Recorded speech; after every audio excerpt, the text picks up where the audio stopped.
Hello friends, welcome to my channel. ఈరోజు Telangana special అయిన కరకరలాడే క్రిస్పీ సర్వపిండి ఎలా తయారు చేసుకోవాలో చూద్దాము.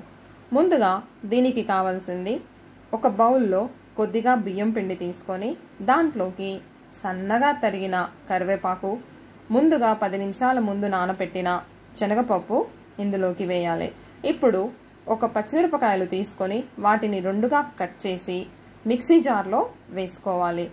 దీనికి కొద్దిగా ఉప్పు, 1 స్పూన్ జీలకర్ర, ఇంకా పసుపు యాడ్ చేసి మెత్తగా పేస్ట్గా రుబ్బుకోవాలి.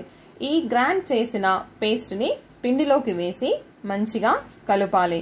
ఈ కలిపిన పిండికి సన్నగా తరిగిన ఉల్లిపాయ ముక్కలు కూడా యాడ్ చేయాలి. వీటన్నిటిని మంచిగా కలిపిన తరువాత కొన్ని నువ్వులు కూడా యాడ్ చేయాలి. ఇప్పుడు గోరువెచ్చని నీళ్లు ఈ పిండిలోకి వేసి మంచిగా కలపాలి. సెమీ సాలిడ్ ముద్దగా కలపాలి. మరీ లూజ్గా కాకుండా మరీ గట్టిగా కాకుండా ఈ ముద్దను కలుపుకోవాలి. ఇలా కలుపుకున్న తరువాత ఇప్పుడు ఒక పాన్ తీసుకొని ఆ పాన్ మీద ఆయిల్తో గ్రీస్ చేసి చిన్న పిండి ముద్దను తీసుకొని ఇలా పాన్ మీద ప్రెస్ చేయాలి.